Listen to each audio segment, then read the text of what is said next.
DeVante knew, just like everybody else who meets Missy, that she's a talent and, you know, needed to be heard. DeVante believed that he could put together a compilation of some of the most talented artists at the time that represented like a movement. I mean, it would just change the music scene. The artists that DeVante had was Player, Ginuwine, Sugar, Sista, of course, and he had Timbaland and Magoo.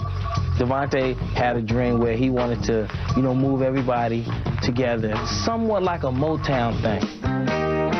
He got these groups together to collaborate and to form an atmosphere. You could see DeVante up to something. He wanted to get away from the big city, and he wanted to seclude us to where we all could just vibe off of each other. Eventually, DeVante gets all of his ducks in a row, moves everybody up to Rochester, New York. The clearest thing that DeVante did to try to keep the outside music world from coming in and trying to steal artists was just by the fact that he put them all in Rochester. As cold as any place in the whole galaxy.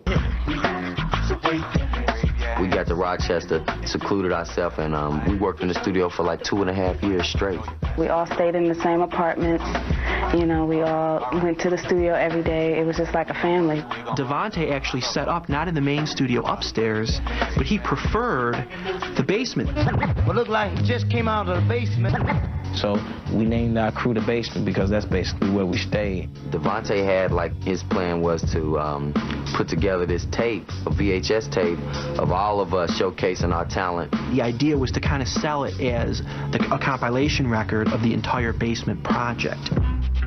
It was like a big advertisement. He could go and sit down with any president of any label, and he could sit there and show him all the talent he had right there at his grasp. I like the way you work that.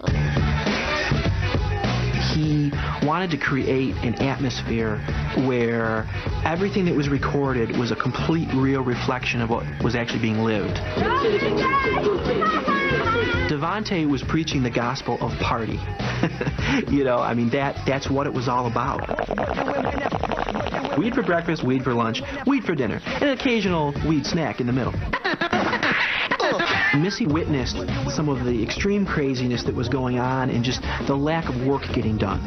And I remember she called a meeting and was like, you know, look at you guys, you know, we're here to work, we still got to make music. It can't just be all about smoking weed. Yeah, Missy, she was like the muscle behind the hustle. Missy's a very intense person when it comes to her craft. She gets this thing in her head, and she's got to hear it. Missy was creating a new style back then. It was cool because she'd do these little wiki things, almost imitating an instrument or a sound effect, but that would be part of her rap delivery.